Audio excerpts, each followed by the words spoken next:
Bueno, chicos, buenas tardes a todos. Ahí tienen todos silenciados el audio. Voy a tratar esta vez de mostrarles la pantalla que no me dejó la vez pasada, así podemos ir trabajando con el trabajo y los materiales. ¿Les parece? ¿Todos me pueden escuchar? Genial. Bueno, antes que nada, ¿han podido leer algo?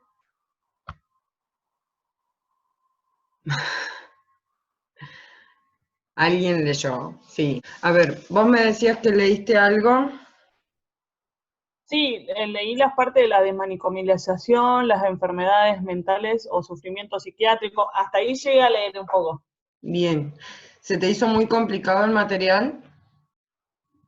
Algunas partes no, pero porque teníamos algo del año pasado, lo que Ajá. eran las leyes, eh, perdón, lo que eran las leyes, lo que era Río Negro, cómo se implementó, o cómo era antes. Esa parte no, porque algo sabíamos. Este material complementó mucho. Igual que las enfermedades mentales del año pasado vimos básicamente, pero ahora entró como más específico. Bien, o sea, La parte de ya habían visto algo explicación. de enfermedades y patologías mentales, ¿vieron algo? Y vimos un cuadrito. Ajá, como con lo muy básico. Bien, ¿alguien más pudo leer algo?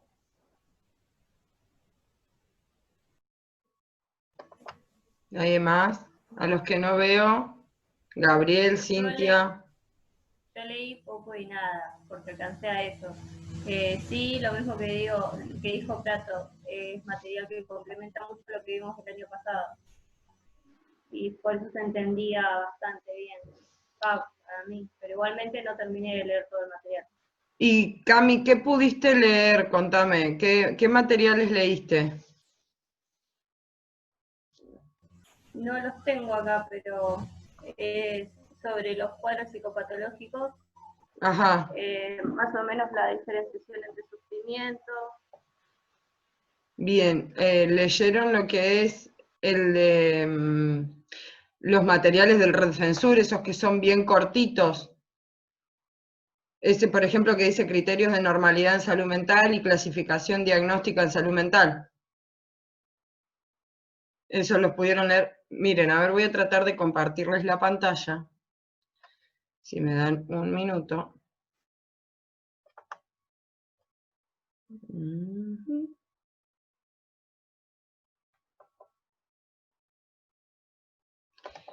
Aquí pueden ver mi pantalla que les estoy compartiendo. De toda esta bibliografía que subimos, ¿sí? Que tienen, que parece un montón, como por ahí alguien que se asustó me preguntó la vez pasada si el de 800 páginas lo tenían que leer también.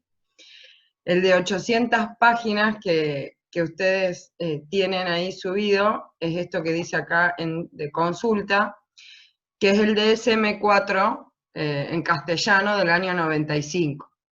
¿Sí? Si alguien lo abrió, ¿lo pudieron abrir eso? A ver, espera. No lo abrieron, ni siquiera lo intentaron. Bueno, para No, lo que... descargué, pero no alcancé. Ajá. Bueno, el tema es el siguiente con ese material. Vamos a arrancar por el tema de los materiales porque ahora tienen que hacer el trabajo y vamos a despejar dudas para que se orienten con respecto al desarrollo de las actividades. Mi intención en esta situación, en esta ocasión, para la unidad 2, fue la siguiente. Yo sé que tienen otras materias y que estaban bastante atareados, pero la idea era que pudieran hacerse de la lectura del material, esa lectura medio superficial, para poder ir identificando qué tenían de material, de bibliografía, y que cuando llegaran las actividades pudieran desarrollarlas medianamente sabiendo a qué material apuntar para buscar, ¿sí? Para dar respuesta. Lo que es las citas bibliográficas de las normas APA, Eso es un material de consulta que tienen, que yo les subí para que se puedan guiar con respecto al desarrollo de los trabajos, ¿sí? Es pura y exclusivamente bibliografía complementaria. Y el DSM-4 es un manual, ¿sí? Reconocido a nivel internacional, al igual que el CIE 10, ya está el DSM-5, salió este año que pasó, el 2019, pero nada, con el DSM-4 estamos bien, porque no han cambiado muchas cosas. Lógicamente, del 95 hasta ahora se han ido agregando ciertas etiquetas. Pero ¿cómo es esto? ¿Alguna vez tuvieron la posibilidad de ver las etiquetas de la NANDA o esos manuales, sí, de diagnósticos? Sí, Bien. sí, Esto es más o menos estamos trabajando sobre eso. Bien, esto es más o menos parecido, sí, es como lo mismo, pero para los diagnósticos de salud mental, los diagnósticos de psiquiatría, que se usan en psicología y psiquiatría. Todas las ramas de la psicología, todas las ramas de la psiquiatría utilizan o el DSM-4 o el CIE-10, que tienen codificados los diagnósticos, ¿sí? Al igual que la NANDA, tienen la etiqueta NICO, la etiqueta NOCO, la etiqueta número tanto para el diagnóstico de, qué sé yo, dolor en la región tal por tal cosa. Esto es lo mismo, ¿sí? Por ejemplo, para el estrés postraumático hay un código. Entonces todos los psiquiatras, todos los psicólogos reconocen que está ese código para ese diagnóstico exclusivo. Y es un lenguaje internacional, ¿sí? ¿Qué tiene de interesante este libro? Fíjense cuando lo abran que en el prólogo y en la introducción tiene un desarrollo de desde dónde se trabajó para realizarlo, ¿sí? No es algo que hizo una sola persona, es un libro que está elaborado por distintos grupos de profesionales y es muy interesante leer desde dónde lo trabajaron, ¿sí? Para esto de lo que es los criterios de normalidad y anormalidad, de poder entender por qué no hablamos de normalidad como algo del todo correcto, ¿sí? Hoy ya tratamos de no hablar de algo que es normal, porque cuando decimos esto no es normal, atrás viene enseguida la pregunta, ¿qué es normal? ¿Sí? A ver, si hoy una persona se ofusca con la sociedad y se va a vivir 15 años solo a una montaña en el Tíbet, decimos que está loco, ¿no? Hace 100 años atrás no era una locura, sino estaba visto como algo sumamente de avanzada porque eran iniciados espirituales. ¿Se entiende? Hace 200, 300 años atrás, el que se iba a vivir al Tíbet era un tipo que la tenía re clara. Hoy sabemos que, o consideramos que es una persona que no está en sus cabales. Entonces, bien, ¿qué es normal, qué no? Por ahí depende de un montón de cuestiones, y ese montón de cuestiones hay que considerarlas a la hora de diagnosticar, ¿sí? En el DSM-4, en la introducción, ahí tienen algunas cositas como para interiorizarse de esos temas.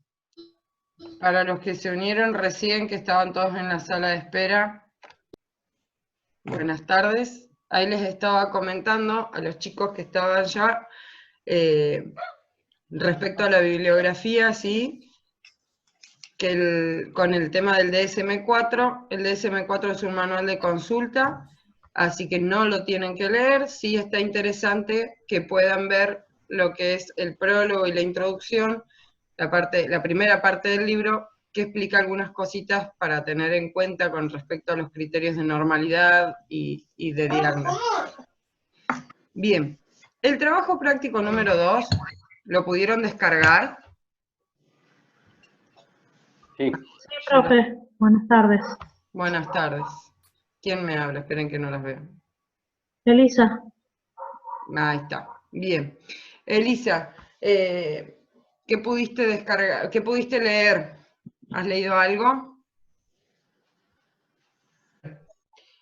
¿Pudieron hacerse el material y al menos realizar una lectura superficial? como para saber de qué se trataba el material? Yo leí lo que es clasificación, pero no me quedó muy claro bien, digamos, de cómo clasificar. ¿Qué Tema. leíste? Ese documento cortito del RedFensur, de los criterios de clasificación. Sí, Clasificación diagnóstica en salud mental. A ver, ahí lo estoy por abrir. Aguárdenme que vamos a compartir esa pantalla. Este es el documento. ¿Sí? ¿Lo pueden ver? Bien. sí, Este archivo, este documento es parte del manual que se elaboró para la profesionalización del RedFensur, ya hace bastantes años, que fue el programa de formación de enfermeros a nivel provincial. Está hecho en base a las bases psicosociales del cuidado de enfermería del adulto y del anciano de Ciro Sosa. Bien, ¿qué es lo que tienen acá? Este documento, a ver, porque quizás no entendieron a qué hace referencia. Está muy resumido, ¿sí? La idea de esto es que tengan una orientación, como les puse en el trabajo, que puedan llegar a buscar y saber qué es lo que buscan.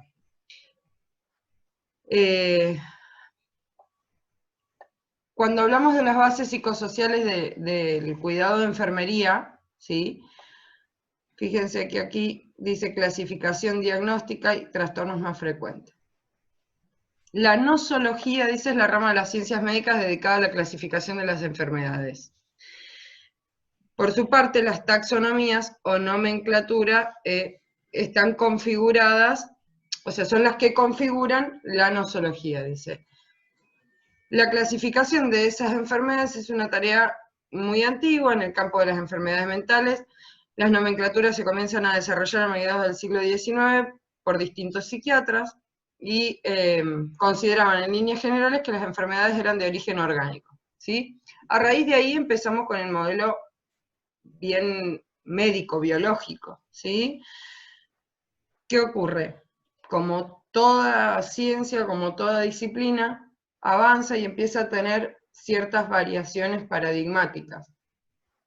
Las rupturas epistemológicas en lo que es la salud mental y la psiquiatría no dejaron, ¿sí?, de considerar las anteriores. Entonces, yo hoy sé que muchas de las patologías o muchos de los trastornos más comunes de la salud mental no tienen que ver con lo biológico, pero no por eso voy a dejar de mirar lo que sí tiene que ver con el componente orgánico. ¿Se entiende? A ver, ¿a qué me refiero?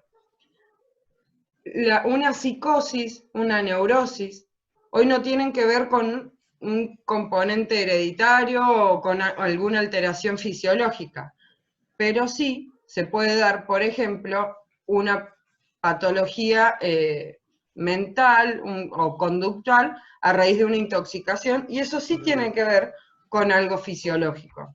¿Se entiende? Entonces no es que dejo de mirarlas, sino que se van acoplando unas a otras.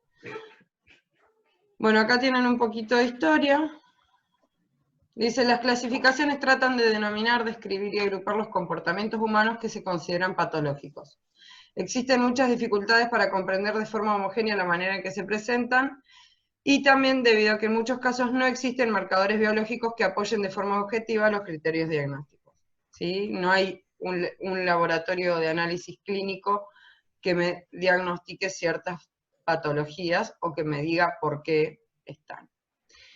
Ahí les está hablando, dice, todavía no existe un acuerdo unánime de la agrupación y clasificación taxonómica en la psiquiatría. Los más utilizados en la actualidad son el CIE, que es la Clasificación Estadística Internacional, ¿sí?, por sus siglas en inglés. Estamos usando la 10ª revisión. Y explica ahí qué es lo que hace la CIE y qué propone. Y el DSM, que se basa también en algunos criterios sumamente influyentes en la actualidad. Dejar de lado la noción de trastorno mental, ¿sí? Dice que a falta de otra expresión más apropiada sigue usando el término trastorno mental, pero solamente con ánimo de especificar un campo de afecciones y no porque realmente sea el término que se debe usar, sino porque no se encontró otro más adecuado. Eso es lo que yo les decía en el DSM-4, lo explica en la primera parte. Los distintos trastornos no tienen límites precisos entre ellos y se describen individualmente solo por razones didácticas, por ello tienen tendencia a abolir términos tradicionales como psicosis y neurosis, ¿sí? Y ambos sistemas de clasificación han evolucionado y tratan de mantener una concordancia entre sí, pero son diferentes en muchos aspectos. Acá tienen las categorías diagnósticas de la CIE-10 y del DSM-4, en un cuadrito, está bien resumido, ¿sí?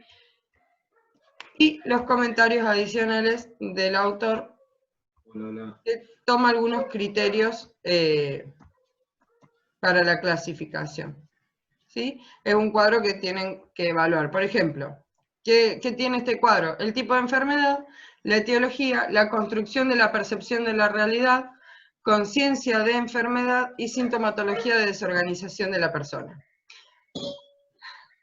¿A qué se refiere? Por ejemplo, tipo de enfermedad, psicosis, una esquizofrenia, un cuadro delirante. ¿Cuál es la etiología de la psicosis? Si es psíquica o es orgánica. Construcción o percepción de la realidad por parte del paciente. El paciente que tiene psicosis tiene una realidad propia y singular que no comparte con los demás, ¿sí? Por ejemplo, el paciente está delirando, no es la misma la realidad que tiene el paciente que tiene una psicosis y que la está padeciendo o que está reagudizada que la realidad mía, ¿sí? Si alguno de ustedes, por ejemplo, conoce al paciente, al señor Curapil, ¿lo conocen a Carlos Curapil, que sabe andar por todo el pueblo? Carlitos es un paciente que es de salud mental, es un muchacho que es paciente del servicio de salud mental, tiene una psicosis, y él suele decir que ve gente. Va a la guardia, golpea la ventana y dice, veo gente.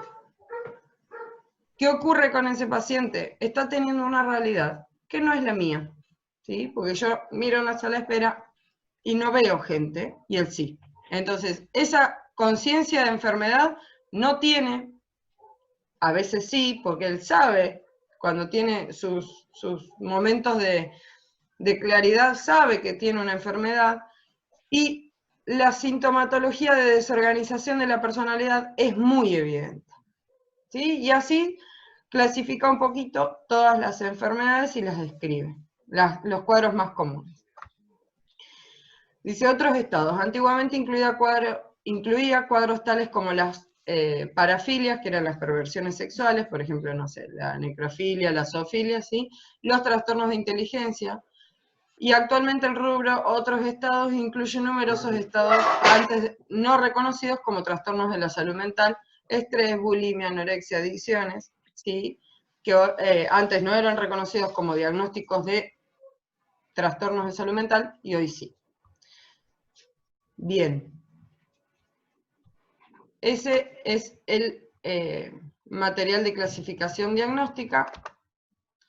Y después tenemos, ¿lo están pudiendo ver? No. No sé si. ¿Sí? Bases psicosociales del cuidado de enfermería, segundo año. Bien. Ven que esto está extraído del material del RedFensur. Criterios de normalidad en salud mental y psiquiatría. Esto está bien acotado. Criterio estadístico, lo explica, ¿sí?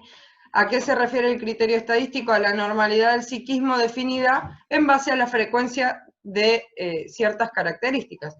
Esto que les decía yo, por ejemplo, del señor que se iba al Tíbet. El señor que se iba arriba de la montaña antes no era tan fuera de lo común, ahora sí. Entonces, utilizando el criterio estadístico, se puede determinar que la frecuencia de aparición de esas circunstancias determine o no que sea algo anormal o normal. Criterio normativo o axiológico. El sujeto es normal cuando presenta determinadas características socialmente valoradas o consideradas necesarias desde el punto de vista psíquico. Por ejemplo, confiabilidad, seguridad, prudencia, lucidez, coherencia. Criterio adaptativo. ¿sí? La normalidad en este criterio se define por la capacidad de un sujeto de aceptar y cumplir las pautas de vida y de comportamiento de su sociedad sin sufrir un monto excesivo de conflicto o disconformidad. Si se aparta llamativamente de estas pautas, se lo considerará desviado. Y ahí, bueno, tienen unas llamaditas que explican sobre el criterio normativo y el adaptativo. El criterio de proceso, ¿sí? El criterio de proceso dice que el sujeto es normal considerando que la salud es un equilibrio fluctuante y que sus conductas dependen del contexto. Y acá se hace más adecuado el ejemplo que veníamos trayendo. Por lo tanto, la determinación de la normalidad surge de la valoración de sus conductas en relación con las características de su contexto sociocultural e histórico, porque como digo siempre, no es lo mismo estar sano acá que en la India, ¿sí? Las características de la situación en la cual se encuentra el sujeto en un momento dado, y la adecuación entre las conductas del sujeto y el rol o estatus que cumple en diferentes contextos y situaciones, ¿sí? Fíjense ese último ítem, la adecuación entre las conductas del sujeto y el rol que cumple en ciertos contextos.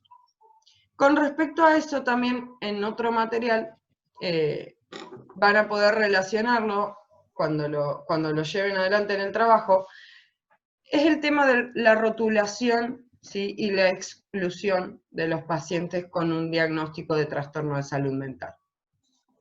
¿A qué se refiere la rotulación? A ver, esto que, por ejemplo, yo les quiero comentar sobre un caso y les digo el paciente, ¿sí? Fíjense que ya es una cuestión de casi inconsciente, el paciente Curapil, ¿sí? Porque el paciente no deja de ser paciente en ningún momento, porque está rotulado como tal. A ver, yo en este caso soy la profesora de ustedes y ustedes son mis alumnos, ¿sí? Pero sacados de este contexto, vos, Aníbal, en tu casa vas a ser, no sé, el marido o vas a ser el papá, ¿sí? En su trabajo cada uno va a ser el jefe, el empleado, ¿se entiende? Y cuando salgo de ese contexto, dejo de serlo, ¿sí? Si yo voy al odontólogo, soy paciente en el momento que estoy adentro del consultorio. Una vez que salgo del consultorio del odontólogo y voy al kiosco a comprar gaseosa, no soy la paciente que entra al kiosco, ¿sí? Las personas padecientes de trastornos de salud mental, padecientes de enfermedades, ¿sí? Pasan por un proceso de rotulación donde no dejan nunca de ser el loco, ¿sí? El estigma que se les imprime hace que ese propio rótulo de loco los excluya de los distintos sectores donde pueden circular o frecuentar en la sociedad, ¿sí? Porque yo soy la enfermera, pero cuando vengo a mi casa y me voy al kiosco, no soy la enfermera que entra al almacén a comprar queso, ¿sí? Soy la vecina. El loco no deja nunca de ser loco. Entra a un negocio y es el loco, va al hospital y es el loco, va a la casa y es el loco, ¿sí? Lo cual genera exclusión porque no se le da participación al loco en esos espacios. Al contrario, ¿sí? Se lo margina. Porque es el loco y porque molesta.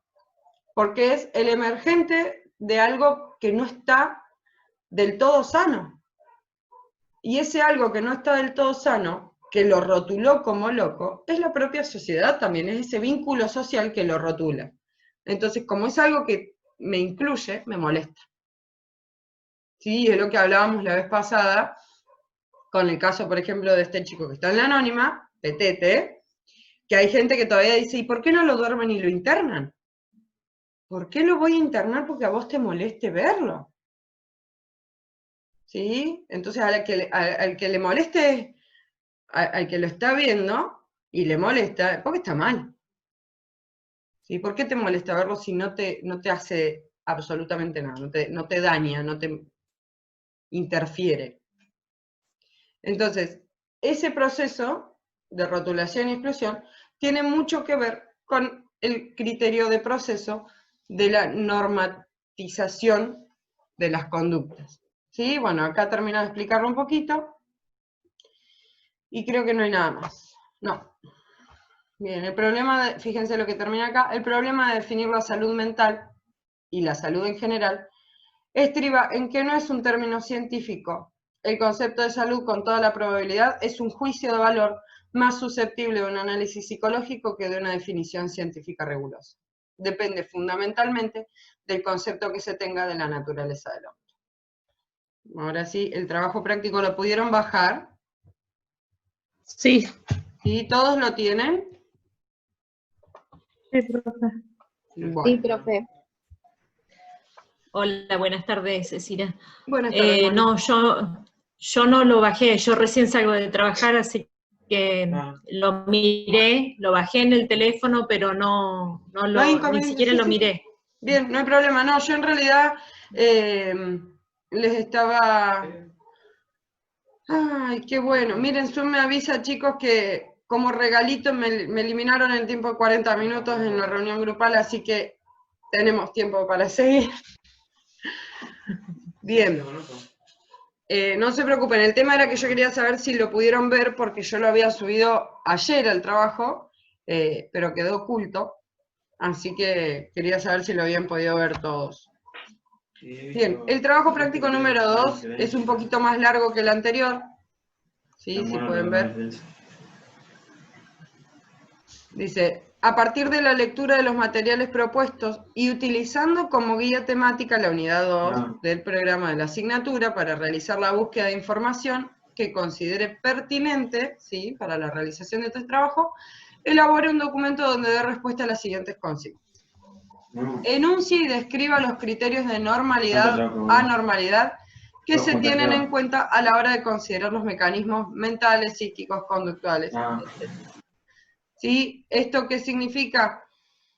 Esos criterios que acabamos de ver en el... Va a subir seguramente un video, chao.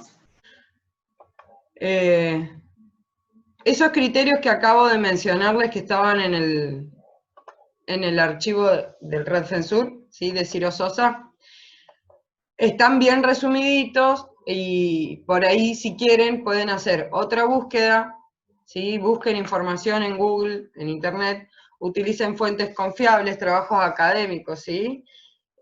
Hay muchas bibliotecas de trabajos académicos que están buenas. Busquen los criterios y en base a esos, si quieren agregarle alguno, pueden tranquilamente agregar, ¿sí?, alguno que les parezca que está bueno y que ustedes tendrían en cuenta y que considerarían, lo pueden agregar. Mínimo tienen que estar esos que están ahí, ¿sí? Los enumeran y los describen. ¿Se entiende? Ese es el punto número 1. El punto número 2 dice, ¿por qué hablar de normalidad no se considera completamente correcto en las discusiones actuales sobre salud mental? Bueno, de más está explicarlo, elaboren la respuesta, lean, como les dije en la parte en la introducción del DSM-4, van a poder encontrar una explicación bastante, está buena, está sencilla, de por qué no usar o sí usar la palabra trastorno mental. ¿Dónde más pueden encontrar? En el documento de Anna Ausberg, de la epidemiología psiquiátrica a la epidemiología en salud mental, y en el de Rossi, de la enfermedad mental al padecimiento subjetivo, ese último, el de Rossi, yo no sé si ustedes están viendo la ventana que les estoy mostrando, o solamente están viendo la pantalla. A ver, acá.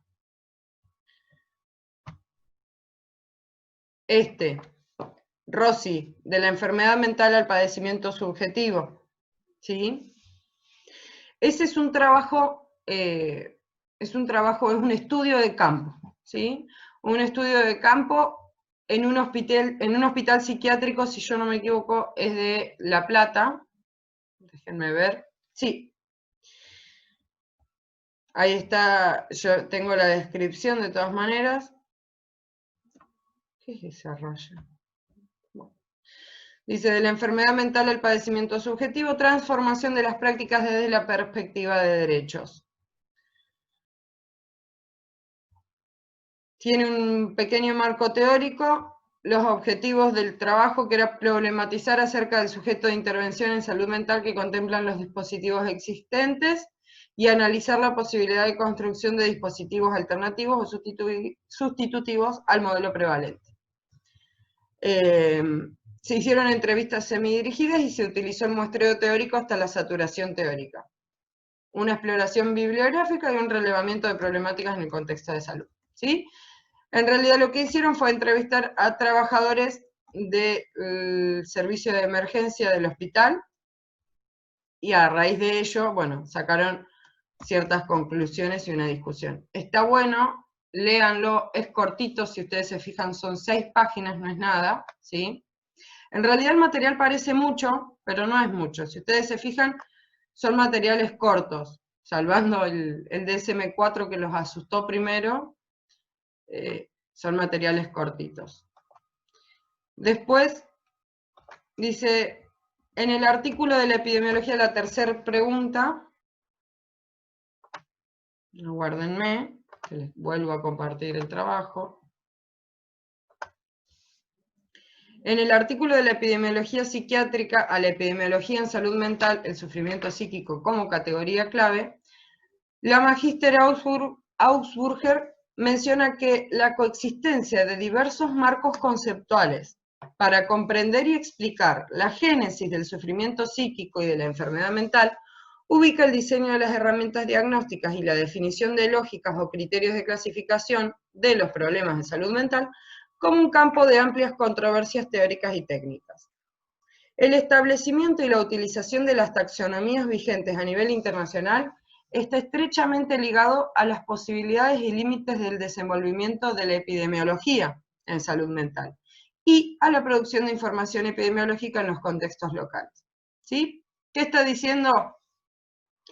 Precisamente lo que veníamos hablando, que el establecimiento y la utilización del CIE-10, del DSM-4 y de todas las otras taxonomías o sistemas de rotulación o de diagnóstico, de etiquetado vigentes, ¿sí? Están muy ligadas a las posibilidades y los límites de la epidemiología en salud mental, que definitivamente es un área donde la epidemiología es muy acotada, ¿sí? Entonces, todos estos trabajos llevan muchos años de recolección y de investigación precisamente por esto, ¿sí? A ver, fíjense lo que es la diferencia, ¿no?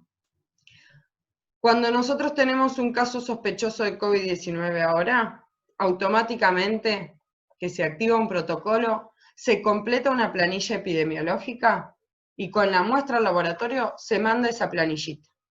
Dice nombre y apellido del paciente, documento, domicilio, la edad, a qué se dedica, con quién vive, ¿sí? ¿Dónde se pudo haber agarrado el bicho? ¿Qué síntomas tiene? Entonces, toda esa notificación, ¿sí? Esa planilla epidemiológica que a todos les da mucha fiaca llenar, es precisamente para llevar una cuenta y una investigación certera de la aparición de casos, ¿sí? ¿Ustedes creen que pasa lo mismo cada vez que hay un trastorno depresivo en una guardia de un hospital? No. Entonces, la epidemiología psiquiátrica o de salud mental está muy limitada, ¿sí? No es lo mismo la epidemiología infecciosa o biológica, ¿sí? Lo mismo pasa cuando acontece, no sé, un caso de sarampión. Se notifica automáticamente. ¿Se acuerdan que hace un tiempo atrás hubo un brote de sarampión en el país? ¿Cómo lo supimos? Porque cada vez que aparecía un caso se notifica, ¿sí? No así con el alcoholismo, las adicciones. ¿Se entiende? Entonces, ese establecimiento y utilización de las taxonomías, como les decía, está muy ligado a la epidemiología y a la producción de información. Dice, según lo leído en el material, ¿qué aspectos considera que son los que imprimen un conflicto en estas denominaciones y cómo se pretende sortearlo?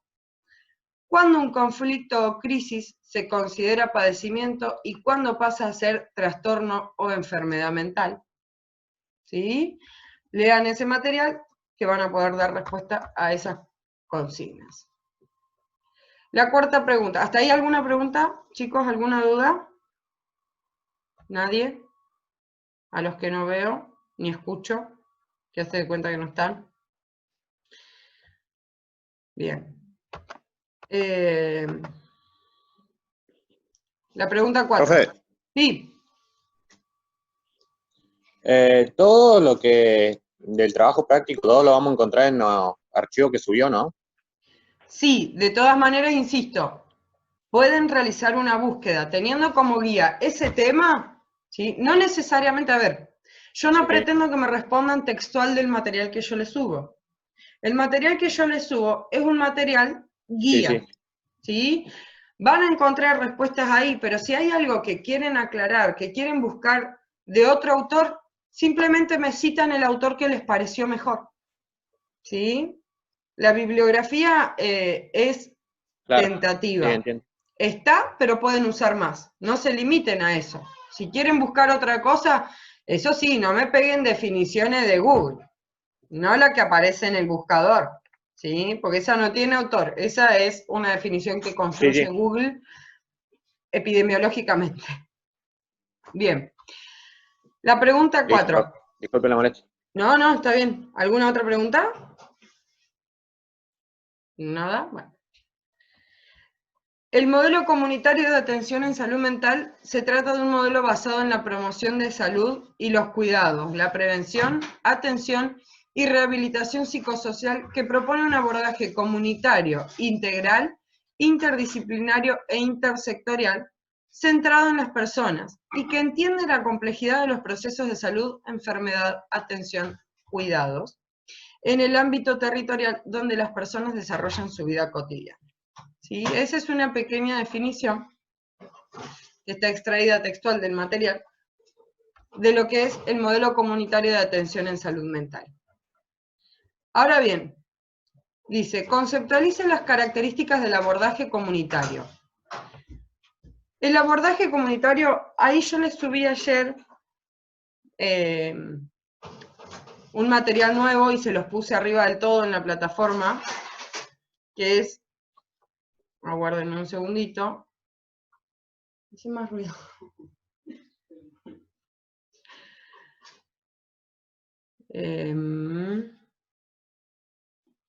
¿Dónde está? Espérenme un cachito. Acá, recomendaciones para el abordaje de la salud mental en el primer nivel de atención. Ahí se los comparto. ¿Ahí lo están viendo? ¿Sí? ¿Es uno rojito? ¿No lo ven? Esperen.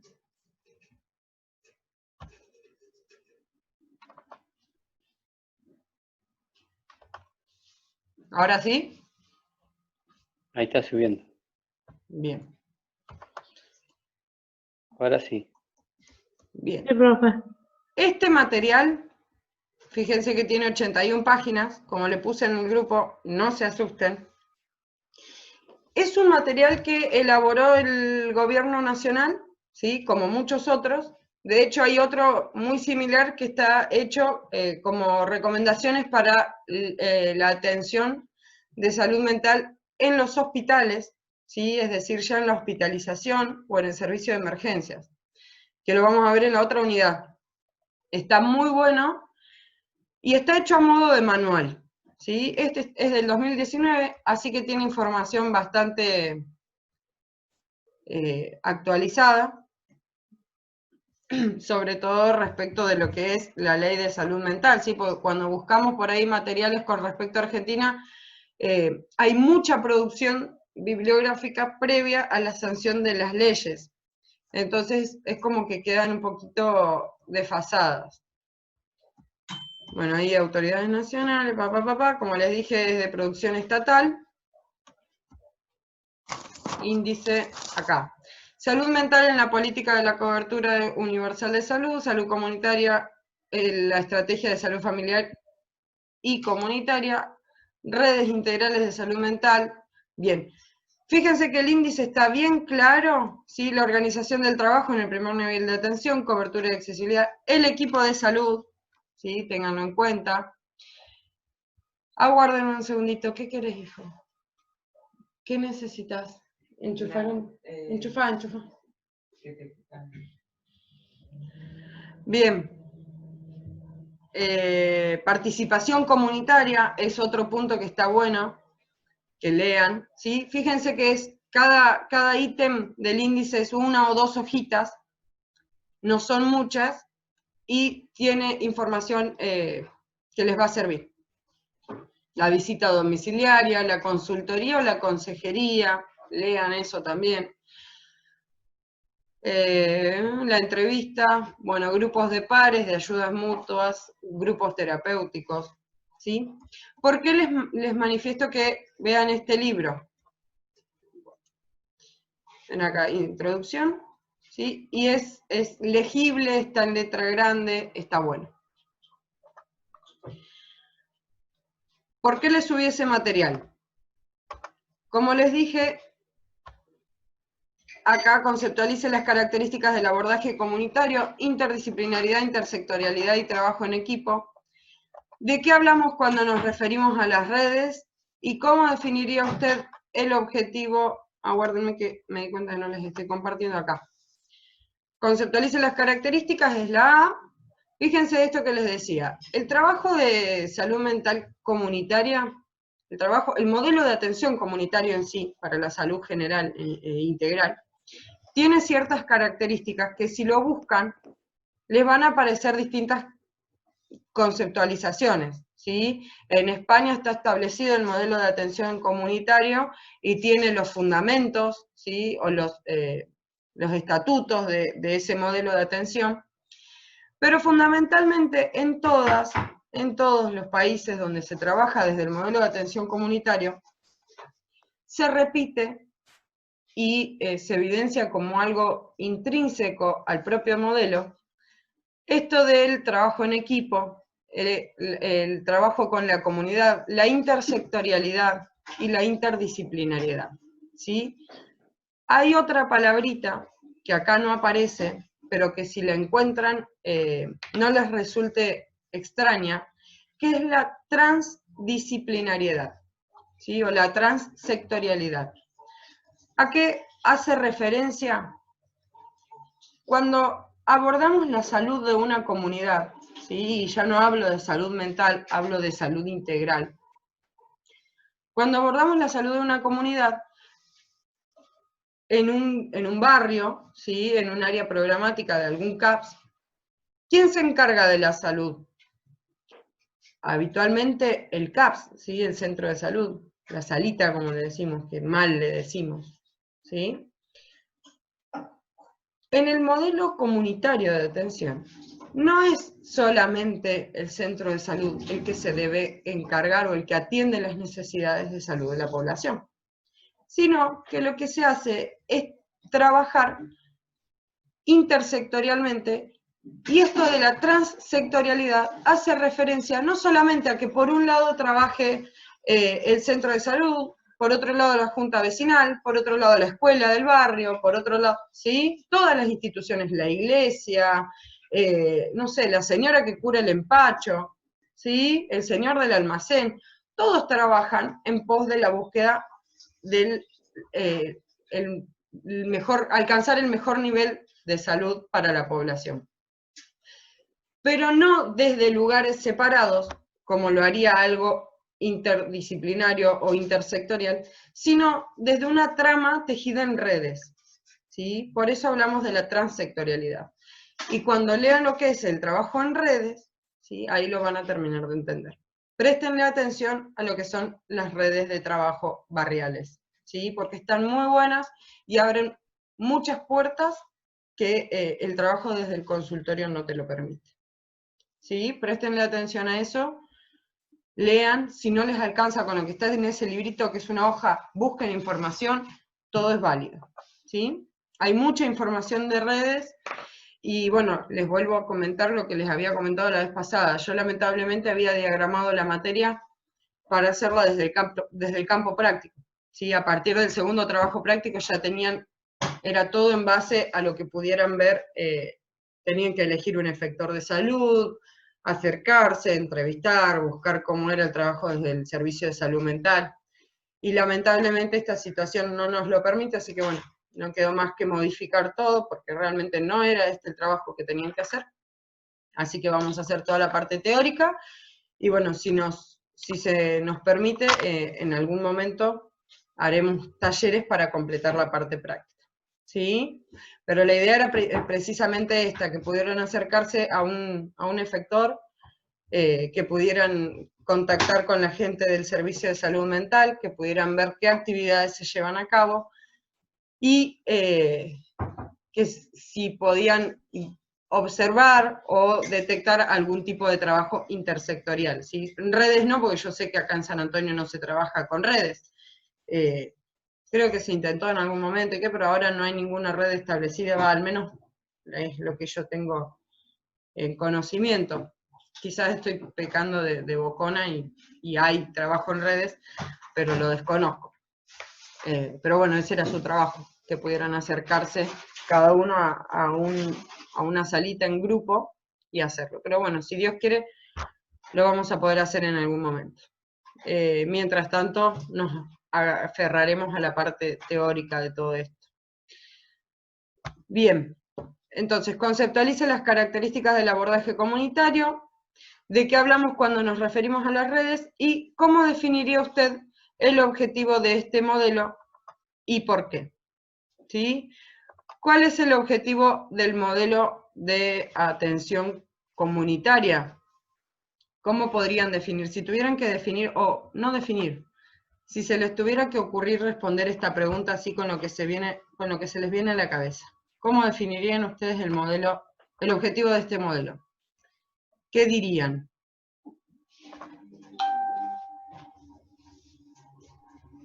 ¿Alguien? Sin miedo, contesten. Que se trata de tratar al paciente en un ámbito social. Perdón, de vuelta que no te escuché. Que se trata, ¿me escuchás? Sí, ahora sí. Que se trata de atender al paciente, de no atenderlo, sino que llevar el programa de... Un programa. Recién te lo dije ahí. yo te escuché mal, pero quería escucharte bien. Te escuché cortado. ¿Qué fue lo primero que dijiste? Que se trata al paciente en un ámbito comunitario. ¿Y qué se quiere hacer con ese paciente? Lograr, digamos, recuperar... Reintegrarlo a la sociedad. ¿Quién habló? Florencia. Elisa. Reintegrarlo a la sociedad. Ahí está. No, ¿sabes por qué? Porque veo los micrófonos que funcionan y no sé quién es el que está hablando. Ahí está. Así es. La reinserción social es precisamente el objetivo de esto, ¿sí? Así que bueno, describan en qué consiste y por qué es el objetivo de la reinserción social. ¿En base a en qué nos basamos para decir que el objetivo del modelo comunitario es la reinserción social? ¿Sí? Esto que hablábamos hoy, los procesos de rotulación y exclusión, ¿sí? El estigma social que genera un diagnóstico. ¿Por qué? Profe. Sí. Y también no podría ser lograr un equilibrio entre lo mental y emocional. Sí, totalmente. Pero es que ese equilibrio entre lo mental y lo emocional va a depender de cada persona, ¿sí? Y en el modelo comunitario lo que hacemos es que lo que se busca es que lo que tengo de mental, lo que tengo de emocional y lo que tengo de físico, me permitan continuar con la cotidianeidad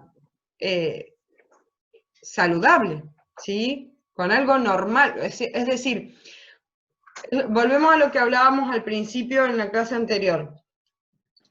¿Cuándo estoy sano? ¿Sí? ¿Qué es ese equilibrio entre la salud mental, la salud emocional, la salud física? Es la situación que me permite continuar desarrollando mis tareas habituales, ¿sí? Cuando yo no puedo seguir con algo, cuando no me puedo desarrollar, cuando no puedo elaborar un conflicto y me trabo, es ahí donde tengo el problema, ¿sí? Porque emocionalmente todos tenemos conflictos. Y llamemos, en vez de decir conflictos, pongámosle la palabra crisis, porque por ahí la palabra conflicto subjetivamente siempre implica dos partes, ¿no? Implica dos partes que están peleando, implica pelea, discusión, y no necesariamente. ¿A qué me refiero cuando digo conflicto? A una crisis. ¿Sí? Y la crisis es precisamente esto, una ruptura de la normalidad, una ruptura del bienestar, esa palabrita famosa de la definición de la OMS, ¿sí? Equilibrio, bienestar, ¿qué es el equilibrio? ¿Qué es el bienestar? ¿Sí? Porque, a ver, cuando yo estoy enfrentando un duelo, ¿sí? Porque tuve una pérdida, y llámese pérdida desde lo afectivo, desde lo laboral, desde lo económico, ¿sí? Cada pérdida que yo afronto implica un duelo que tengo que elaborar, que tengo que trabajar, ¿sí?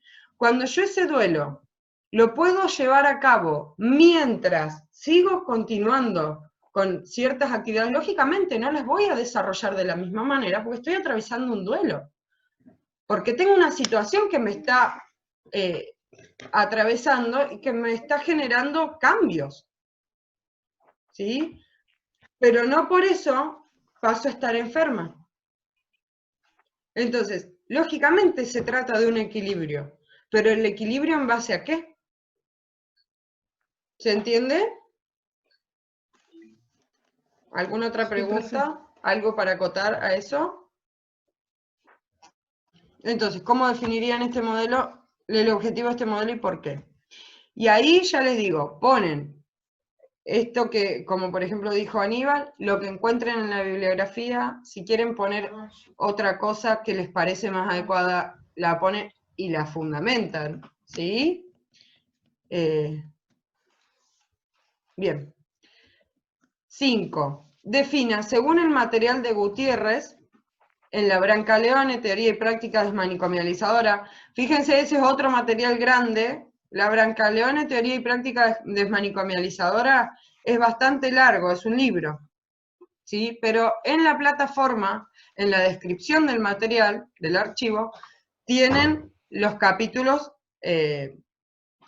puntuales que tienen que utilizar. Lógicamente, si vienen leyendo el capítulo de Gutiérrez y quieren seguir leyendo más abajo el capítulo nuevo porque tiene información que les puede llegar a servir o que les interesa, lo hacen, ¿sí? No se limiten a esos 3 capítulos que tienen marcados.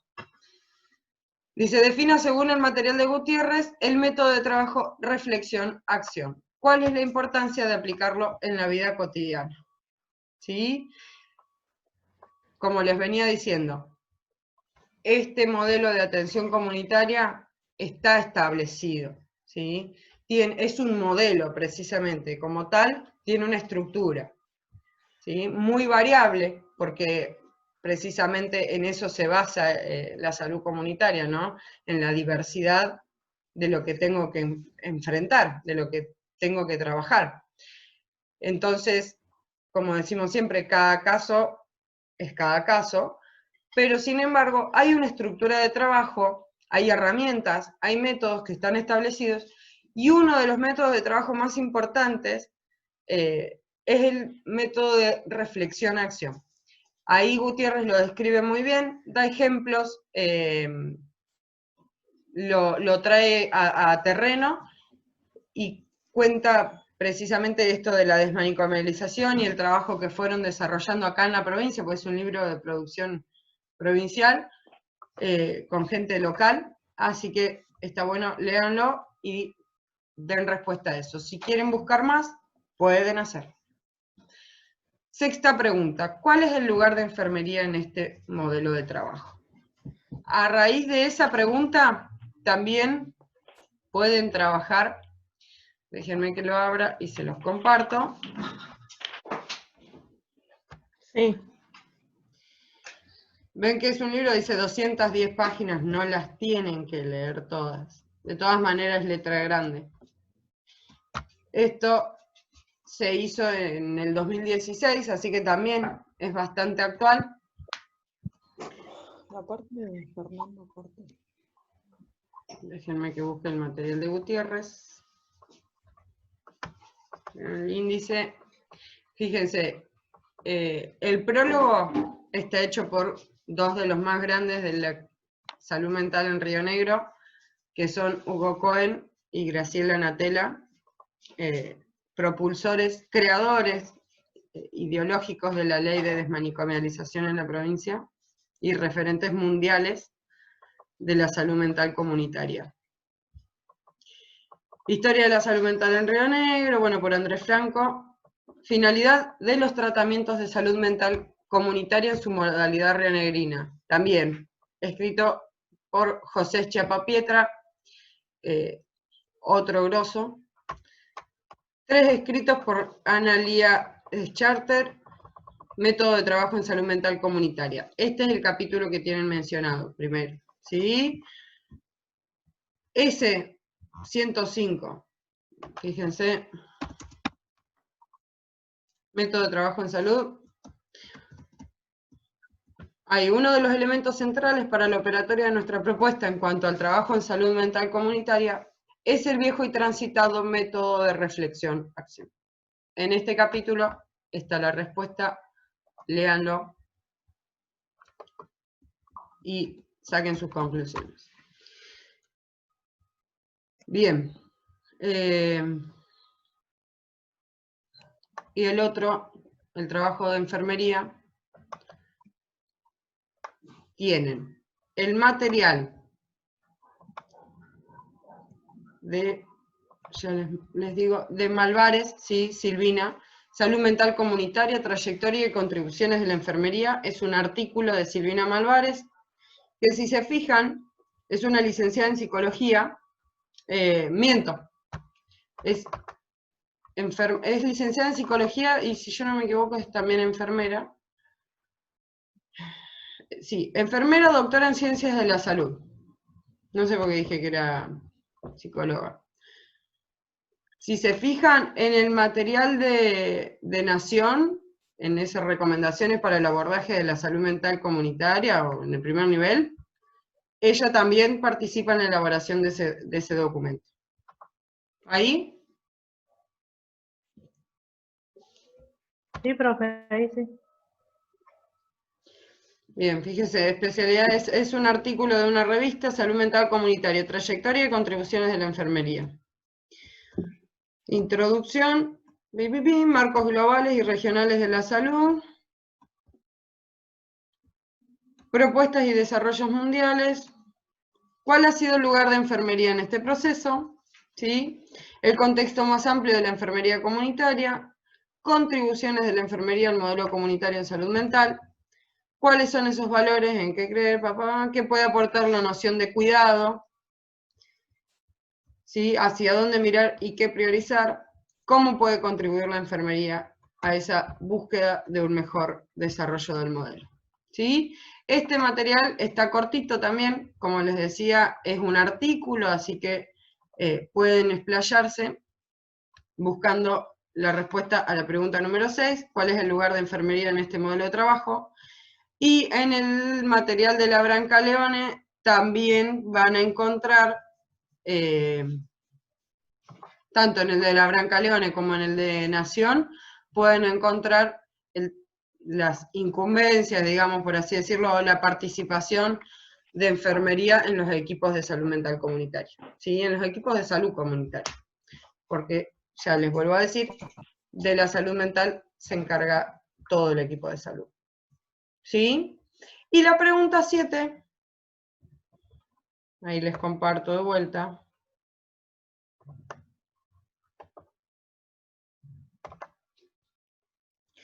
Dice, situándonos en el contexto sanitario actual, respecto de la situación producida por la pandemia de COVID-19, se pueden observar diversas alteraciones en el orden social, conductual y emocional de la población en general, ya que todas las actividades cotidianas se vieron afectadas por el confinamiento social. ¿Sí? ¿Qué cuidados y acciones de enfermería puede pensar para la atención de la salud mental en una comunidad barrial o municipal? Descríbalos y explique cómo los desarrollaría, qué actividades programaría, para qué grupo social y con qué objetivo. ¿Estamos? ¿Se entendió esa pregunta? Esa es a desarrollar.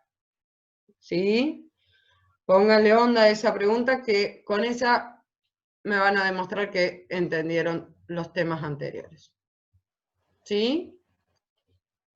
¿Alguna duda respecto a la última pregunta?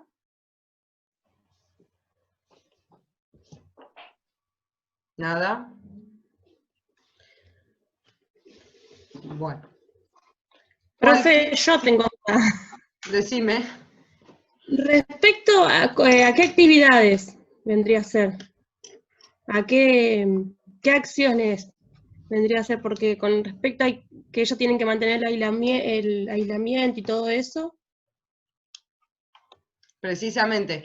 ¿Qué actividades vos podrías desarrollar para intentar dar respuesta a las necesidades psicoemocionales de la población hoy? ¿Qué tiene la población hoy? Además de estar saturado por estar encerrado. ¿Qué tiene la población en general? La población mundial, chicos. Miedo. Miedo tiene. ¿Sí? La mayoría tiene miedo. Tienen miedo, tienen desinformación, porque todos estamos muy informados, pero estamos mal informados, porque hay mucha información falsa, hay información exagerada, la prensa te vuelve loco, ¿sí? Estás todo el día bombardeado con los noticieros, con 200.000 muertos, 150 millones de enfermos, no sé cuántos que en respirador, no sé cuántos, ¿sí? Fíjense lo que pasó al principio de la pandemia. Todos enloquecidos queriendo fabricar respiradores, porque no alcanzaban en Europa, ¿sí? A nosotros no nos pasó. ¿Qué ocurre? Estamos esperando, y fíjense lo que pasa hoy. Hoy salgo a la calle, estamos en cuarentena, ¿no? ¿Salieron a la calle estos días? ¿Han salido a hacer las compras, al Anónima, al banco? Sí. ¿Ustedes vieron que es un pueblo en cuarentena esto? No. Y anda todo el mundo en la calle, solo que con barbijo. Es la única diferencia que hay a lo que es habitual. Y el horario de los comercios. Y ahora ya tenemos comercio todos los días, lo cual me parece fantástico, porque antes teníamos comercio 3 días a la semana, así de hora estaba todo el mundo amontonado en esas horas. 6:15 de la tarde salió Dios y María Santísima a comprar fiambre, porque todos quieren saber qué van a cenar. Nadie, hace 69 días que la gente viene cenando mortadela, paleta y queso. ¿Sí? O arroz y polenta, porque se acordaron 7:15 y no encontraron el almacén abierto. Estas cosas, ¿sí? 10 días, 15, afectan. Imagínense 70 que llevamos ya. La salud mental de las poblaciones está alterada, pero no solamente por estas cuestiones rutinarias y del confinamiento, sino además piensen en situaciones extremas, ¿no? Extremas no, situaciones que se dan en todos lados. La mujer que es golpeada, que convive con su golpeador, hoy lo tiene todo el día en la casa. ¿Sí? El niño que es abusado, física, psicológicamente, con violencia, tiene a su violentador en la casa. ¿Sí? Estas situaciones exacerban todo tipo de conflicto. ¿Se entiende?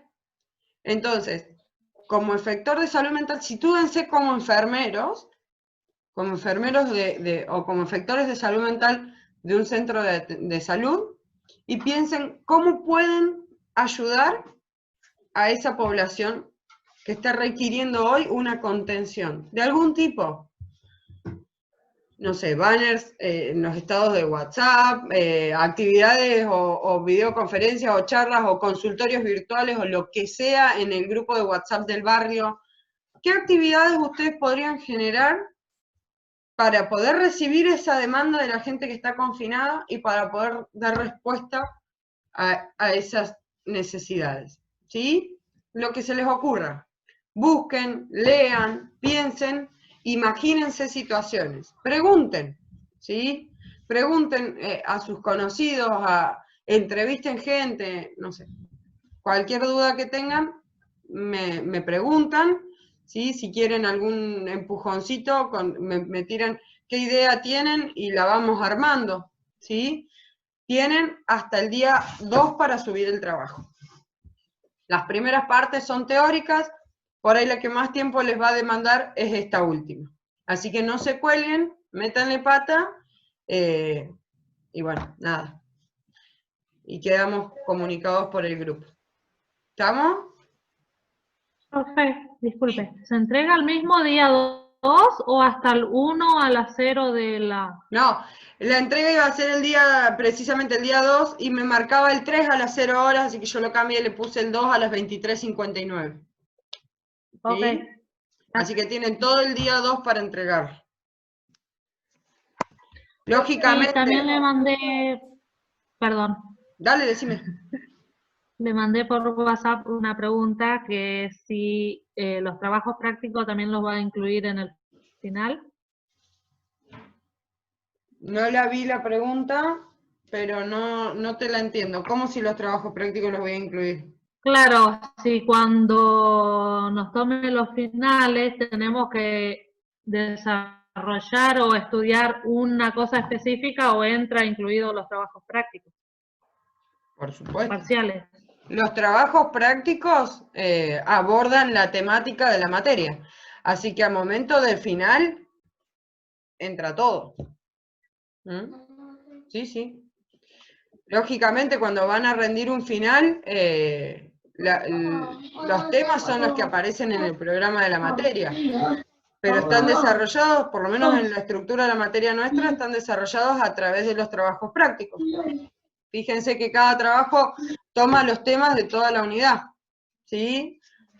Lógicamente, no puedo hacer 2 o 3 trabajos prácticos por unidad por una cuestión de tiempo, porque la materia es cuatrimestral, me encantaría extenderla más, pero no se puede, así que es un trabajo por unidad. Después de este trabajo vamos a hacer un pequeño parcial, ¿sí? La otra semana, con temas puntuales, y después, bueno, nos quedan las últimas 2 unidades, que son más cortitas, y que ya las tienen por ahí, porque lo que es la legislación ya la vieron, así que no se les va a hacer difícil ni nada por el estilo. Y bueno, pero sí, para el final entra todo, chicos. Como en todo final. ¿Alguna otra consulta, pregunta, duda? Sí, profe. Con respecto al último punto, aparte de hacer el desarrollo de todas las actividades desde cero, ¿puedo agregar algunas actividades que sumaría a algunas acciones sociales que están pasando ahora? Sí. Como por ejemplo, no sé, si se está poniendo en práctica algo para abordar este tema del COVID, digo, bueno, pero ahí podría agregar yo, pero con un ejemplo de la realidad y no inventar todo. Sí, sí, totalmente. Lo que te sirva para diagramar tu respuesta. ¿Sí? Es de libre elaboración. A ver, ¿qué pretendo yo? Que se sitúen en una situación como profesionales a la que puedan darle respuesta. ¿Cómo la van a hacer? Eso de ustedes. ¿Sí? Den respuesta a esta situación. ¿Qué pueden, a ver, piénsenlo como algo colaborativo? ¿Qué pueden hacer para ayudar a la población a sobrellevar esta situación? ¿Sí? Así que lo que quieran. Quieren ponerle, no sé, un taller virtual, lo que se les ocurra. Ya les digo, panfleto, banner, tríptico, ¿sí? Lo que se les venga a la cabeza. Eso es de cada uno de ustedes. Profe, Sí. ¿Quién? ¿son varias actividades? No, puede ser una actividad bien desarrollada. A ver, ¿a qué me refiero? No sé, si van a desarrollar una serie de videos cortos, miren lo que les digo, se me está ocurriendo ahora, no sé, viralizar una serie de videos cortos informativos a través de las redes sociales para la comunidad del barrio o de San Antonio, ¿sí? Desarrollen y hagan la estructura de qué va a tener el video. Es más, si quieren hacer el video y adjuntarlo, lo hacen y lo adjuntan, ¿sí? Si quieren hacer un afiche o una serie de afiches, lógicamente digitales, los hacen y los mandan, los suben, ¿sí? Den respuesta a esa tarea, como se les ocurra. Una o una serie de, es lo mismo. Tampoco diagramen un programa de capacitación, pero si tienen ganas y tiempo, ustedes ven cómo lo resuelven.